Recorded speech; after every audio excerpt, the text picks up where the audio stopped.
Hello दोस्तों, नमस्कार। स्वागत है आप सभी लोगों का एक बार फिर से मैथ जीनियस 717 में।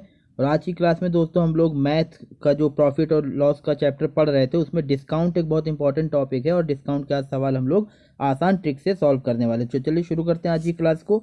और पहला सवाल हमें क्या दिया गया है, देखिए। ये कह रहा है कि एक दुकान पर 5 वस्तुएं खरीदने पर 3 वस्तुएं मुफ्त में मिलती हैं, तो छूट का प्रतिशत ज्ञात कीजिए। अब इस तरह का सवाल आपको, जैसे आप मॉल में या किसी दुकान में जाएंगे तो आपको इस तरह का ऑफर मिलता है कि सर आप 5 चीज़ें खरीदिए, 5 शर्ट खरीदिए, आपको 3 शर्ट जो है वो फ्री में मिल जाएंगी। तो इसमें डिस्काउंट वो दे रहा है, लेकिन उस डिस्काउंट का परसेंट निकालने का तरीका क्या है, देखिए। आप ये बात ध्यान रखिएगा कि डिस्काउंट जो है वो शॉपकीपर या दुकानदार देता है। तो डिस्काउंट निकालते वक्त आपको अपने आप को एक दुकानदार के नज़रिए से ही सोचना है। वह आप सोचिए कि 5 वस्तुओं की जगह पर वो 3 वस्तुएं फ्री में देता है, तो ये तो साफ साफ दिख रहा है कि छूट हमें 3 की मिल गई, क्योंकि 3 फ्री मिली हैं तो 3 की हमें छूट मिल गई। लेकिन बटे में क्या रखेंगे आप, तो बटे में रखेंगे 8, क्योंकि दुकानदार के पास से टोटल कितनी वस्तुएं गई हैं, तो 8 वस्तुएं गई हैं। यानी कि 8 वस्तुओं पर उसने कितने वस्तु की छूट दी है, तो 3 की छूट दी है। और इसको परसेंट में बदलने के लिए आप क्या करेंगे, तो आप इसमें इंटू 100 कर देंगे। इस तरह के सवालों में आपको सिर्फ इतना सा करना है, और ऐसा करने से आपका क्या निकल के आ जाएगा, तो डिस्काउंट का परसेंट निकल कर आ जाएगा। ये बहुत इजी तरीका है, इससे ज़्यादा आसान कुछ नहीं है। आप इसको हल करेंगे तो देखिए, 4 से काटेंगे 2 आएगा, यहाँ 4 से काटेंगे तो 25 आएगा। ये बन जाएगा 75/2। इसको हल करने पर आपका आ जाएगा 37.5। इसका मतलब ये हुआ कि आपका ऑप्शन ए जो है वो सही उत्तर हो जाएगा। आई होप आप लोग समझ गए होंगे। चलिए एक और सवाल देखते हैं, फिर आप बातें ज़्यादा क्लियर हो जाएंगी। देखिए अगले सवाल में कह रहा है कि एक दुकान पर बाई 3 गेट 1 फ्री का ऑफर मिल रहा है। ग्राहक को मिलने वाली वास्तविक छूट कितनी है। यहाँ पर हमसे छूट पूछा जा रहा है और सवाल बिल्कुल पहले वाले के जैसा है। क्या है सवाल में, ऑफर दिया है बाई 3 गेट 1 फ्री। इसका मतलब है कि 3 पर आपको 1 फ्री मिल रहा है। इसका मतलब क्या हुआ कि दुकानदार को कुल देनी कितनी पड़ेंगी, तो दुकानदार के पास से कितनी वस्तुएं जाएंगी, 4। और उन 4 वस्तुओं पर वो फ्री कितनी दे रहा है, तो 1 दे रहा है। अब इसको परसेंट में बदलने के लिए आप क्या करेंगे, तो इंटू 100 कर देंगे। हल करने पर आपका उत्तर कितना आएगा, 25 आएगा। इसका मतलब ये हुआ कि ऑप्शन ए जो है वो हमारा सही उत्तर हो जाएगा। ठीक है, चलिए एक और सवाल को देखते हैं तब, और देखते हैं किस तरह के सवाल पेपर में आते हैं। देखिए अब इस तरह के सवाल भी आपको एग्जाम में देखने को मिलेंगे। क्या भाई, एक तो ये है कि जैसे दुकानदार ने मान लीजिए आपको 20% की छूट दी, ठीक है, 20% की छूट दी। लेकिन कभी कभी ऐसा भी होता है कि वो आपसे कह देता है कि सर 20%, आपने इस तरह का मॉल पर लिखा देखा होगा कि 20% प्लस 20%, इस तरह का ऑफर लिखा आपने देखा होगा। तो देखने में ऐसा लगता है कि जैसे कि 40% की छूट मिल गई, लेकिन ये गलत उत्तर हो जाएगा। अगर आप ऐसा सोचते हैं तो गलत सोचते हैं। क्यों, क्योंकि 20% का प्लस में 20% का मतलब ये हुआ कि पहले वो, जैसे कि मान लीजिए 100 रुपये की कोई वस्तु है, पहले 20% ऑफर के बाद वो वस्तु कितने की हुई, तो 80 की हुई। और जब दोबारा आप 20% का ऑफर लगाएंगे तो इसमें से आप 20 माइनस नहीं करेंगे, क्योंकि 80 का जो 20% होता है वो कितना होता है, 16 होता है। इसका मतलब है आप 80 पर 16 रुपये कम करेंगे तो ये बन जाएगा कितना, तो ये 64 बन जाएगा। तो अगर आप वास्तविक छूट देखेंगे तो 100 से 64 जाने में कुल कितने की छूट हुई, तो आप कहेंगे कि इसमें 36 रुपये की छूट हुई। इसका मतलब ये है कि जिसको हम 40 समझ रहे थे, असल में वो कितने की है, तो 36 की है। तो ये होता है 2 क्रमिक छूट। इसी तरह से 3 भी हो सकती हैं, 4 भी हो सकती हैं। ये तो मैंने एक समझाने के लिए आपको बता दिया, लेकिन जब एग्जाम में ऐसा सवाल आएगा तो हम इसको डायरेक्टली कैसे कर सकते हैं वो देखिए। हमारे पास 2 तरीके होते हैं करने के, 2 तरीके होते हैं करने के। एक तो देखिए, 2 छूट जब दे रखी हों तो आप एक फॉर्मूला लगा लिया करिए, a प्लस बी और माइनस का AB/100। 2 छूट के लिए तो मैं आपसे यही कहूँगा कि आप इस फॉर्मूले का यूज़ करें, इससे आपका आंसर सबसे जल्दी आएगा। लेकिन एक और तरीका मैं आपको बताऊंगा, जिससे क्या होगा कि 3, 4, 5 जितनी भी क्रमिक छूट दे रखी होंगी सवाल में, आपको उसमें कोई दिक्कत नहीं होगी। लेकिन 2 में आप यही लगाइए, और वो तरीका भी मैं समझाऊंगा। तो कैसे लगाएंगे, देखिए। यहाँ पर 15% और 8% की 2 छूट दी हैं। आपको कुछ नहीं करना है, एक की जगह पे 15 रखना है और एक की जगह पे क्या रखना है, 8। तो कितना उत्तर आएगा, देखिए 15 प्लस 8, ये तो जोड़ दिया।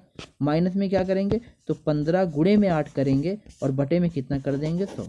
तो 15 और 8 जोड़ने पे कितना आएगा, 23 आएगा। जब आप इसको हल करेंगे तो 15 अट्ठे 120 होता है। 120 के बटे में 100 करेंगे तो उत्तर आ जाएगा 1.2। इसको घटाने पर आपका आंसर कितना आएगा, तो 21.8 आएगा। इसका मतलब ये हुआ कि ऑप्शन सी जो है वो हमारा सही उत्तर हो जाएगा। इस तरह से आप कर सकते हैं यदि सवाल में दो क्रमिक छूटें दे रखी हों। अब दूसरा तरीका मैं आपको बताने जा रहा हूं जिससे क्या होगा कि 3, 4, 5 जितनी भी दे रखी हों आप लगा सकते हैं। वो तरीका क्या है देखिए, आप ये बताइए 15% का मतलब क्या हुआ भाई। 15% का मतलब हुआ 15/100। 15% का मतलब क्या हुआ 15/100। अगर आप इसको हल करें या हल ना भी करें, वैसे हल कर लें ज़्यादा सही रहेगा, तो ये आ जाएगा 3/20। तो हम ये कह सकते हैं कि 15% का मतलब होता है 3/20, यानी कि 20 पर 3 की छूट। आप ये बताइए कि अगर कोई व्यक्ति 20 पर 3 की छूट देता है, इसका मतलब ये हुआ कि वो 20 की वस्तु को कितने की बेचेगा, तो आप कहेंगे 17 की बेचेगा। इसी तरह से आप अगर 8% की भिन्न निकालते हैं तो बन जाएगा कितना, 8/50 बन जाएगा, 100 बन जाएगा सॉरी। और इसको आप 4 से काटेंगे तो कितना बन जाएगा, तो आएगा 2/50। 2 में कितना आ जाएगा, 50 आ जाएगा, नहीं सॉरी 2 में कितना आएगा, 25 आएगा। इसका मतलब ये हुआ कि 8% का छूट का मतलब हुआ कि 25 पर 2 की छूट। अब कोई व्यक्ति अगर 25 पर 2 की छूट देता है तो हम ये कहेंगे कि वो 25 की वस्तु को कितने की बेचेगा, तो आप कहेंगे कि सर 23 की बेचेगा। अब इसका मतलब क्या हुआ, अभी आपको लग रहा होगा कि पहला वाला तरीका ज़्यादा आसान था, लेकिन आप देखेंगे जब 3, 4 छूट आएंगी तो यही तरीका आपका सबसे ज़्यादा आसान बनेगा। ठीक है, अब आप यहाँ से करना क्या है देखिए, पहले क्या है 20 वाली चीज़ को 17 में बेचा, दोबारा में क्या है 25 वाली को 23 का बेचा। परिणाम निकालने के लिए आप क्या करेंगे, आप इनकी गुणा कर देंगे। हम ये कह सकते हैं कि 25 की 20 से गुणा करने पर कितना आएगा, तो आप कहेंगे 500 आएगा। और अगर आप इधर 17 और 23 की गुणा करेंगे तो देखिए गुणा करके देख लेते हैं, 17 और 23 की गुणा आप करेंगे तो 17 यहाँ कितना होता है, 51।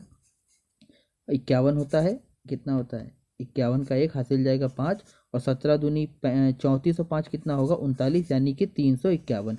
तो फाइनली हम ये कह सकते हैं कि 500 की वस्तु को कितने का बेचा गया, तो 391 का बेचा गया। अगर आप 500 की वस्तु को 391 का बेचेंगे तो आप छूट कितने की दे रहे हैं, तो आप ये कहेंगे कि यहाँ से छूट दी गई है कितने की, तो आप कहेंगे 109 रुपये की छूट दी गई है। कितने की छूट दी है, 109 रुपये की। अब आप इस 109 छूट को जब परसेंट में बदलना चाहेंगे तो आप कहेंगे कि 109 की छूट है जो कि किस पर दी गई है, तो 500 पर दी गई है। और परसेंट में बदलने के लिए आप क्या करेंगे, तो 100 से गुणा करेंगे। जब आप इसको हल करेंगे तो देखिए दोनों जीरो कैंसिल हो जाएंगे, और 5 से इसको काटेंगे तो कितना आएगा, 5 दूना 10 होता है, 5 एकम 5 होता है, फिर 4 बचेगा, दशमलव लगा के 0 बढ़ाएंगे तो 5 अट्ठे 40, यानी कि 21.8 तब भी आएगा हमारा आंसर। पहले भी सी आ रहा था और अभी भी कितना आएगा, सी।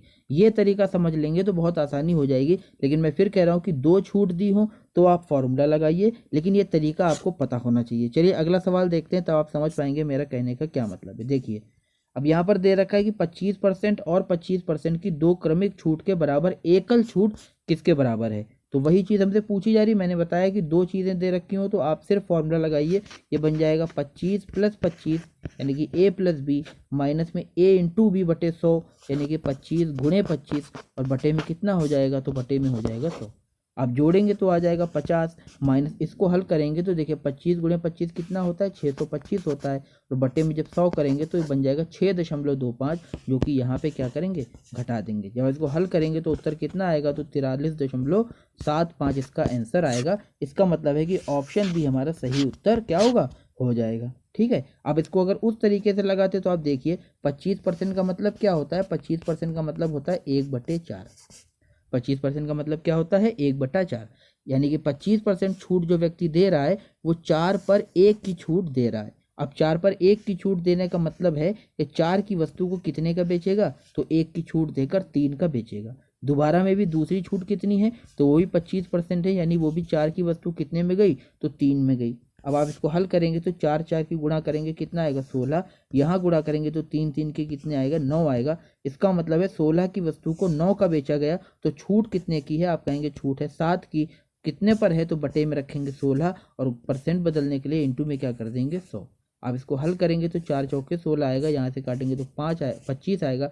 25 की 7 से गुणा करने पर आएगा 175, जिसको हमें 4 से भाग लगाना है। 4 से भाग लगाने पर 4 चौके 16, बचेगा 1, यहाँ आएगा 15, 4 3 12, और फिर दशमलव में 4 7 28 करके 4 5 20, यानी कि 43.75 आएगा। ऑप्शन बी हमारा फिर से क्या होगा, सही उत्तर हो जाएगा। चलिए अगला सवाल देखते हैं। देखिए अब यहाँ पर 3 छूट दे रखी हैं।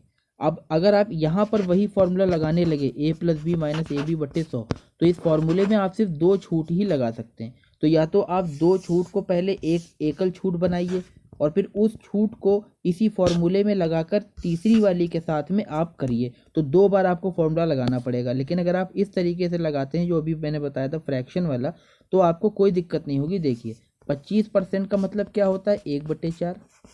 10% का मतलब क्या होता है, देखिए बटे में 100 कर रहे हैं, 25/100 यानी 1/4। 10% का मतलब है 10/100 जिसको लिखेंगे 1/10। और 20% का मतलब क्या होता है, तो ये होता है 1/5। ठीक है।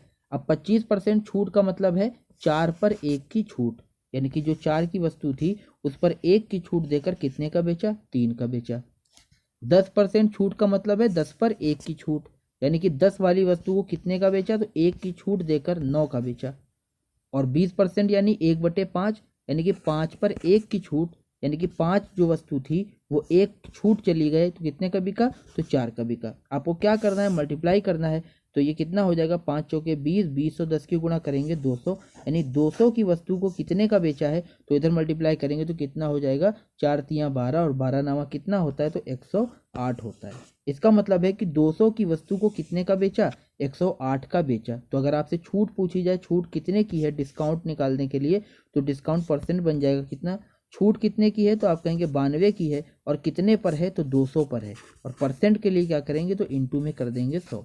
दोनों जीरो तो कैंसिल हो जाएंगे, और 92 को जब आप 2 से भाग लगाएंगे तो कितना आ जाएगा, ये आ जाएगा आपका 2 चौके 8 और 2 छंग 12, यानी कि 46% की छूट हो जाएगी। आप देख सकते हैं कि 2 बार फॉर्मूला लगाने से आप बच गए और आपका कितनी आसानी से उत्तर आ गया। यही फ़ायदा है इस तरीके से। अगर 2 दे रखी हो तो आप फॉर्मूला लगाइए, अगर 3 दे रखी हो या मतलब 2 से ज़्यादा हो तो आप फिर इस तरीके का इस्तेमाल करिए। अब देखिए यहाँ पर दे रखा है कि 10% की 3 क्रमिक छूट के बराबर एकल छूट किसके बराबर है, तो 10% की 3 छूट है, तो 10% का मतलब क्या होता है, 10% का मतलब होता है 1/10। यानी आपने क्या करा, 10 पर 1 की छूट दी। अगर आप 10 पर 1 की छूट दे रहे हैं, इसका मतलब है आप 10 की वस्तु को कितने का बेच रहे हैं, 9 का बेच रहे हैं। दूसरी छूट भी 10 की है, यानी कि फिर से आपने 10 की वस्तु को 9 का बेचा। और तीसरी छूट भी 10% की है, यानी कि तीसरी बार भी 10 की वस्तु को कितने का बेचा, 9 का। आपको क्या करना है, आपको गुणा करनी है। तो इधर तीनों की गुणा करेंगे तो कितना आएगा, यानी कि 1000 की वस्तु कितने की बिकी, तो आप 9 की 3 बार गुणा करेंगे तो कितना आता है, 9 का घन 729 होता है। इसका मतलब है कि 1000 की वस्तु जो थी वो कितने की गई, तो गई 729 की। आप यहाँ से ऐसे भी देख सकते हैं कि अगर 1000 पता है ना, तो 100 का निकालने के लिए आप क्या करेंगे, 1 0 इधर से काटेंगे और यहाँ पे लगा देंगे दशमलव, यानी कि 100 की वस्तु कितने की गई, तो 72.9 की गई। अगर 100 की वस्तु 72.9 की गई है तो आपने छूट कितने की दी है, आप इसको घटाकर देखेंगे तो कितना आएगा, 27 उधर हो जाएगा और 27.1, यानी कि 27.1 की आपने छूट दे दी। क्योंकि 100 पर छूट है तो यही आपका क्या बन जाएगा, परसेंट भी बन जाएगा, यानी कि ऑप्शन भी हमारा क्या होगा, सही उत्तर हो जाएगा। आप इसको ऐसे भी कर सकते थे कि 1000 पे 729 की दी है, इसका मतलब आपने छूट कितने की दी है, छूट दी है 271 की। कितने पर दी है, तो 1000 पर दी है। परसेंट के लिए क्या करेंगे, इंटू में 100 करेंगे, दोनों जीरो कैंसिल होंगे, जो 1 0 बचा इससे क्या होगा, यहाँ पे दशमलव लग जाएगा तो उत्तर कितना आएगा, वही 27.1। समझ में आ रहा है, इस तरह से सवालों को लगाया जाता है। अब देखिए कुछ अलग सवाल हम लोग देखते हैं। यहाँ पे क्या कहा जा रहा है, ये सवाल थोड़ा सा अलग है लेकिन उसी तरह से लगाएंगे तो आप कभी भी कंफ्यूज नहीं होंगे। सवाल में कह रहा है 11 वस्तु के खरीदने पर 5 वस्तु मुफ्त मिलती हैं और प्लस में 25% की अतिरिक्त छूट भी मिलती है, तो पूरे ऑफर की एकल प्रभावी छूट ज्ञात करिए। अब यहाँ पर 2 तरह से छूट दी जा रही है। एक तो वो डायरेक्टली आपको परसेंट में छूट बता रहा है कि 25% है। दूसरा आपको एक और ऑफर साथ में चल रहा है कि 11 वस्तु पर 5 वस्तु क्या है, मुफ्त में मिल रही हैं। तो आपको कुछ नहीं करना है, दोनों छूट को क्या करना है, कंबाइन करना है। अभी पहले वाले सवालों में हम लोग क्या कर रहे थे, जैसे कि 10% की 3 क्रमिक छूट है, तो इसका मतलब ये हुआ कि आपको 10% की छूट है, फिर से 10% की छूट है और फिर प्लस में 10% की छूट है। तो तीनों छूटों को क्या करा है, तीनों डिस्काउंट को कंबाइन करने का तरीका बताया। तो यहाँ पर भी तो 2 तरह के डिस्काउंट हैं, एक तो यहाँ से लेकर ये डिस्काउंट दे रखा है और एक ये डिस्काउंट दे रखा है। आपको बस इन दोनों डिस्काउंट को क्या करना है, मिलाना है, कंबाइन करना है। कैसे करेंगे, देखिए 11 वस्तु को खरीदने पर 5 वस्तु मुफ्त में मिलती हैं, तो आप ये कह सकते हैं कि 16 वस्तुओं पर छूट कितने की मिली है, 5 की। भाई टोटल वस्तु दुकानदार के पास से तो 16 जाएंगी ना, तो 16 वस्तु उसके पास से गई हैं लेकिन 5 फ्री गई हैं, इसका मतलब है 16 पर 5 की क्या है, छूट है। अगर 16 पर 5 की छूट है तो हम ये कह सकते हैं कि 16 पर उसने वस्तु बेची कितने की है, 11 की बेची है। और 25% के लिए अभी मैंने बताया 25% का मतलब होता है 1/4। इसका मतलब है कि 4 पर 1 की छूट, यानी कि जो चीज़ 4 की होगी वो कितने की गई है, तो वो 3 की गई है। आप क्या करिए, इनको कंबाइन कर दीजिए तो कितना हो जाएगा, 16 चौके 64 हो जाएगा, और इधर कितना बन जाएगा, 33 बन जाएगा। यानी कि 64 की वस्तु कितने में गई, तो 33 में गई। अगर 64 की वस्तु 33 में गई है तो छूट कितने की मिली है, तो आप कहेंगे डिस्काउंट मिला है यहाँ पर कितने का, तो घटाने पर आएगा कितना, 31। इस 31 डिस्काउंट को परसेंट में बदलने के लिए कितने पर मिली है, बटे में रखेंगे 64 और इंटू में क्या कर देंगे, 100 कर देंगे। तो आप इसको हल करेंगे तो देखिए नीचे आएगा 4 से काटेंगे 16 आएगा, ऊपर कितना आएगा 25। अब इसकी गुणा करेंगे तो 25 कम 25 का 5 होगा, हासिल 2 जाएगा, 25 या 75 और 2 कितना होता है 77, और बटे में कितना है 16। आप इसको हल करेंगे तो आएगा 16 चौके 64, यानी 4 से उत्तर आएगा, तो ऑप्शन ए हमारा क्या होगा, सही आंसर हो जाएगा। आप इसको भाग करके देखेंगे भी तो कितना आएगा, 48.4। इस तरह से दोस्तों इन सवालों को बहुत ही ज़्यादा आसानी से आप समझ सकते हैं। अब देखते हैं कोई और सवाल। देखिए इसमें कह रहा है कि कोई वस्तु जिसका अंकित मूल्य 200 है, 10% बट्टे पर उपलब्ध है, उस वस्तु को कितने में बेचा गया। अभी एकदम सीधा सा सवाल है कि भाई वस्तु का अंकित मूल्य 200 दे रखा है और 10% की छूट है, तो वस्तु को कितने का बेचा। या तो आप दो तरीके लगाइए, या तो आप ये करिए कि 200 का 10% आप निकाल लो, 200 का क्या कर लो, 10% निकाल लो, तो कितना आएगा 200 गुणे 1/10 जो कि आ जाएगा 20। इसका मतलब ये हुआ कि 10% बट्टे का मतलब है कि 20 रुपये का बट्टा, और 200 में से आप 20 को घटाकर कह सकते थे कि 200 पर 20 रुपये की छूट है तो 180 का बेचा, यानी ऑप्शन ए बी जो है वो हमारा सही हो जाएगा। दूसरा रास्ता आप ये भी कह सकते थे कि 10% अगर बट्टा दे दिया है, यानी कि 10% छोड़ दिया है, तो बचा कितना, 90% बचा, यानी कि 90% ही रुपए उसने लिए हैं। तो आप 200 का डायरेक्टली क्या कर सकते थे, 90% निकाल सकते थे। तो क्या होता है, दोनों जीरो कैंसिल होके डायरेक्टली आप कह सकते थे कि 180 रुपये की वो वस्तु क्या है, बिकी है। ठीक है भाई, 10% छूट दे दी तो बचा कितना, 90% बचा ना, तो डायरेक्टली 90% निकाल लिया, उत्तर कितना आएगा, 180 रुपये आएगा। या तो आप छूट को कैलकुलेट करके घटा दीजिए तो भी आपका उत्तर आ जाएगा। ठीक है, चलिए अगले सवाल को देखिए। एक दुकानदार किसी वस्तु की कीमत में 120% की वृद्धि करता है और फिर क्या करता है, 20% का भट्टा दे देता है, तो उसका हानि प्रतिशत क्या होगा। इसको आप सिंपली कर सकते हैं कि वस्तु की कीमत में 20% की वृद्धि करी, इसका मतलब ये था कि 100 की वस्तु को पहले तो उसने उसके ऊपर रुपए कितने लिखे, तो 20% की वृद्धि करके 120 रुपये लिख दिए। कितने लिख दिए, 120 रुपये लिख दिए। फिर 20% का बट्टा दे दिया। 20% का बट्टे का मतलब क्या हुआ कि 120 रुपये उसके ऊपर लिखे हुए थे और उसने कहा कि हम 20% की छूट देंगे। तो आप देखिए 20% का मतलब कितने का हुआ, तो आप कहेंगे कि 20% निकालने पर कितना आता है, 24, यानी वो 24 रुपये की क्या करेगा, छूट देगा। तो अगर 120 रुपये की वस्तु पर 24 की छूट देगा तो बेचेगा कितने का, 96 का। तो आप देखेंगे कि वस्तु की असली कीमत तो 100 थी और बेचा है उसने 96 का, तो उसको हानि कितने की हुई, तो 4 की हुई। हानि कितने की हुई, तो 4 की हुई। इसका मतलब है ऑप्शन सी क्या होगा, हमारा सही उत्तर हो जाएगा। या तो आप इसको ऐसे भी कह सकते थे जो मैंने आपको बताया था कि सवाल में अगर आपको हानि और लाभ दो दे रखे हैं, मतलब 2% दे रखे हैं, तो आप डायरेक्टली भी कह सकते हैं कि ऐसे सौदे में हमेशा क्या होता है, हानि होती है, और कितना होता है, तो r²/100।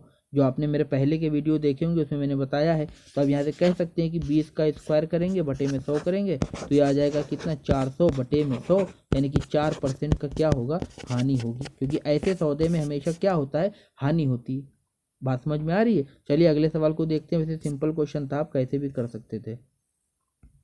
एक खुदरा व्यापारी को थोक विक्रेता से एक घड़ी के अंकित मूल्य पर 20% की छूट मिलती है। दुकानदार को 20% पर सामान मिला, लेकिन वह अंकित मूल्य पर ही बेचता है, तो उसका लाभ प्रतिशत क्या है। अब इस सवाल का मतलब क्या हुआ कि आप जब सामान बेचेंगे तो कहीं से खरीदेंगे भी ना, तो जब आप खरीदने गए थे तो आपको वो घड़ी कितने की मिली, आपको 20% छूट पर मिली। इसका मतलब यह है कि मान लीजिए कोई घड़ी होगी, वो आपको 20% छूट का मतलब है आपको 80 की मिली। यहाँ पर इस पे पड़े कितने थे, 100 रुपये, और आपको मिली कितने की है, तो 20% छोड़कर 80 की मिली।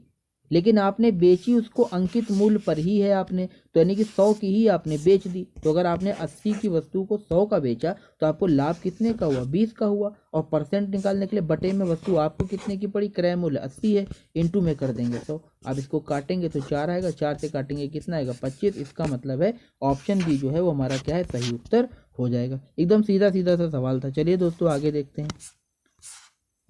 एक घड़ी किसी घड़ी को बेचने पर एक दुकानदार 15% की छूट देता है।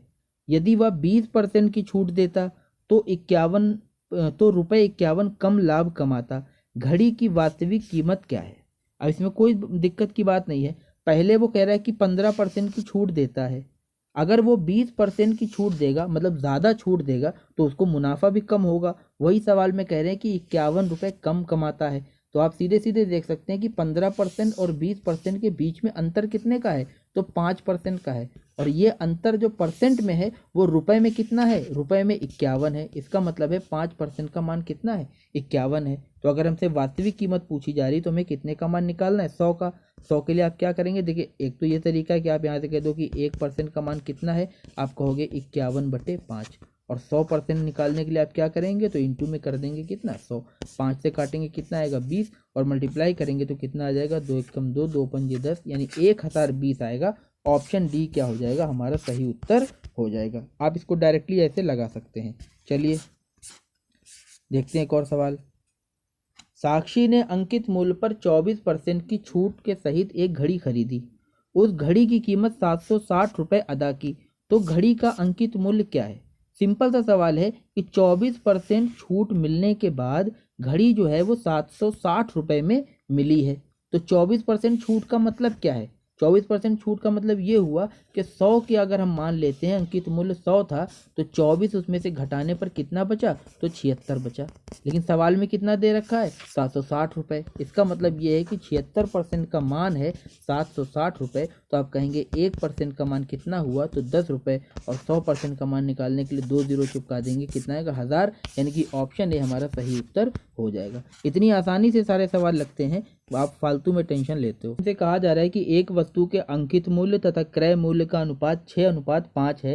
यदि 15% की छूट दी जाए तो लाभ क्या होगा? अब देखिए, सवाल में हमें अंकित मूल्य और क्रय मूल्य की बात करी गई है और साथ में हमें छूट दी है और लाभ हमसे पूछा जा रहा है। तो मैंने क्या बताया, आप इसमें एक फॉर्मूला लगाया करिए कि CP/MP जो है ये बराबर होता है 100 माइनस का डिस्काउंट परसेंट बटे में 100 प्लस P%, यानी कि प्रॉफिट, इनका जो परसेंट होता है। इस तरीके से आप जो सवाल लगाएंगे तो आपको ना ही कोई कन्फ्यूज़न होगा और एकदम सीधा सीधा बहुत आसानी से सवाल लग जाएगा। अब देखते हैं सवाल में क्या दिया है। देखिए, सवाल में हमें अंकित मूल्य और क्रय मूल्य यानी कि CP, इनका अनुपात 6 और 5 दिया है। तो हम ये कह सकते हैं कि 6 क्या है? तो 6 अंकित मूल्य है, क्योंकि इसका नाम पहले आया है। और 5 क्या है? तो क्रय मूल्य है। तो हम यहाँ पे लिख सकते हैं CP/MP की जगह पे क्या लिखेंगे? देखिए क्या हो जाएगा। ये सबसे पहले क्या होता है? CP/MP, ये बराबर कितना हो जाएगा? तो 5/6 हो जाएगा। और ये बराबर होता है 100 माइनस का डिस्काउंट, डिस्काउंट कितना है? 15 है। और बटे में क्या है? 100 प्लस प्रॉफिट होता है, जो कि हमसे सवाल में पूछा जा रहा है, यानी P का मान हमें निकालना है। इसको आप देखेंगे तो बन जाएगा 5/6 बराबर 100 में से 15 घटाएंगे तो 85 आएगा। बटे में कितना है? तो 100 प्लस P। अब 5 से इसको काटेंगे, यहाँ पर 1 आएगा, इधर कितना आएगा? 17। यानी कि आप तिरछी गुणा करेंगे तो 100 प्लस P कितना बन जाएगा? 17 की 6 से गुणा करने पर कितना आएगा? तो 102 आएगा। यानी P का मान आ जाएगा 102 में से ये उधर जाके माइनस होगा तो 2 बचेगा। सीधा सीधा इसका उत्तर आ जाएगा ऑप्शन C, यानी कि लाभ कितने परसेंट का है? तो 2% का है। एकदम सीधा सवाल है। चलिए एक और सवाल देखते हैं इसे। इसमें कहा जा रहा है कि 1100 अंकित मूल्य वाली एक साइकिल को 10% बट्टा देने के बाद एक दुकानदार को 10% का लाभ होता है। साइकिल का क्रय मूल्य कितना होगा? अब देखिए, या तो यहाँ पे आप फॉर्मूले से लगा लीजिए, अदरवाइज में आपको कॉन्सेप्ट तो पता है तो आप इसको थोड़ी सी कैलकुलेशन करके भी कर सकते हैं। जैसे 1100 रुपये की अंकित मूल्य है और 10% का उसको बट्टा दिया गया है, तो हम सीधे सीधे ये कह सकते हैं 10% बट्टा देने का मतलब ये हुआ, छूट देने का मतलब कि आपने 90% रुपये लिए होंगे। तो 1100 का आप क्या करिए? 90% निकाल लीजिए, कितना आएगा? तो परसेंट हटा के बटे में 100 कर देंगे। ये यहाँ से दोनों जीरो कैंसिल हो जाएंगे। इसका मतलब ये हुआ कि 10% छूट देने पर आपने कितने की बेची? तो 990 रुपये की बेची। अब 990 रुपये जब आपने बेच दी है तब भी आपको 10% का लाभ हो रहा है। तो कोई बच्चा भी बता देगा कि 10% का लाभ होने का मतलब है कि आपने 110% की बेची, लेकिन आपने अभी निकाला है कितने की बेची? 990 की। इसका मतलब है 110% का मान कितना है? तो 90 है। यहाँ से आप देखेंगे 0 से 0 जाएगा, 11 से ये 9 बार जाएगा। इसका मतलब है कि 1% का मान कितना है, तो 9 है। अगर 1 का मान 9 है तो 100 का मान कितना होगा, तो आप दोनों तरफ 2 0 लगाएंगे। इसका मतलब है सही उत्तर हमारा ऑप्शन भी आएगा, 900 रुपये उसका क्रय मूल्य है। ठीक है, इस तरह से भी सवाल लग सकता है। चलिए अगला सवाल देखते हैं। देखिए, यदि 480 पर अंकित एक आइटम को 400 में बेचा जा रहा है तो उस आइटम पर प्रभावी छूट क्या है। अब यहाँ पर देखिए 480 तो उस पर अंकित है और आपने 400 का बेचा, तो डायरेक्टली देखने से पता चल रहा है छूट कितने की है, 80 की। और ये छूट 80 कितने रुपए पर है, तो हमेशा अंकित मूल्य पर ही छूट मिलती है। बटे में कितना रखेंगे, 480। परसेंट बनाने के लिए क्या करेंगे, तो 100 से गुणा कर देंगे। 0 से 0 जाएगा, 8 से काटेंगे 6 आएगा, फिर 2 से काटेंगे तो ये 50 और यहाँ पर कितना आएगा, 3। इसका मतलब है कि 50/3% कह लीजिए, या फिर इसको लिख सकते हैं 16 सही 2/3%। जिसको दशमलव में बदलेंगे तो आएगा 16.6666। इसका मतलब है ऑप्शन बी जो है वो हमारा सही उत्तर हो जाएगा। चलिए आज का आखिरी सवाल देखते हैं दोस्तों। आज का लास्ट क्वेश्चन ये कह रहा है कि 12% छूट देने के बाद एक खिलौना 132 रुपये में बेचा गया, तो खिलौने का अंकित मूल्य क्या है। आप सीधा से सवाल लगा सकते हैं कि 12% छूट देने के बाद अगर कोई व्यक्ति वस्तु को बेचेगा तो वो कितने की बेचेगा, 88% की बेचेगा। भाई अंकित मूल्य को आप अपने में कितना मानेंगे, तो अपने में 100 मानेंगे ना, और 100 पर 12 की छूट देंगे तो यानी 12 तो घटा दिया, बचा कितना, 88। यानी कि 12 की छूट देने के बाद आपने 88 का बेचा, जिसको सवाल में रुपए में बताया गया कितने का बेचा, 132 रुपये का बेचा। यानी कि 88% का मान 132 रुपये है, तो 1% का मान कितना होगा, आप कहेंगे 132/88 होगा। 100 निकालने के लिए हम क्या करेंगे, तो दोनों तरफ 2 0 लगा दीजिए, या फिर 100 से क्या करेंगे, गुणा कर देंगे। इसको आप हल करेंगे तो देखिए 11 से ये कट जाएगा, कितना आएगा, 11 एकम 11 और 11 दूना 22। 11 से इसको काटेंगे तो कितना आएगा, 8। 4 से काट देंगे 2 आएगा, 4 से काटेंगे 3 आएगा, 2 से इसको काटेंगे तो आएगा 50। यानी 3 गुणे 50 करेंगे तो कितना आ जाएगा, 150। इसका मतलब है ऑप्शन सी हमारा सही उत्तर हो जाएगा। तो देखा दोस्तों आपने, डिस्काउंट के कैसा भी सवाल हो बहुत ही आसान तरीके से उसको लगाया जा सकता है, अगर आपका कॉन्सेप्ट क्लियर है। तो डिस्क्रिप्शन में लिंक है, जिन्होंने परसेंट और प्रॉफिट लॉस की अभी तक क्लासेस नहीं देखी हैं, सबसे पहले तो आप उसको जाकर देखिए, और इस वीडियो को लाइक एंड शेयर करना ना भूलिए। मिलते हैं आपसे नेक्स्ट वीडियो में, तब तक अपनी सेहत का ध्यान रखिए और रेगुलर पढ़ाई करते रहिए। धन्यवाद, जय हिंद।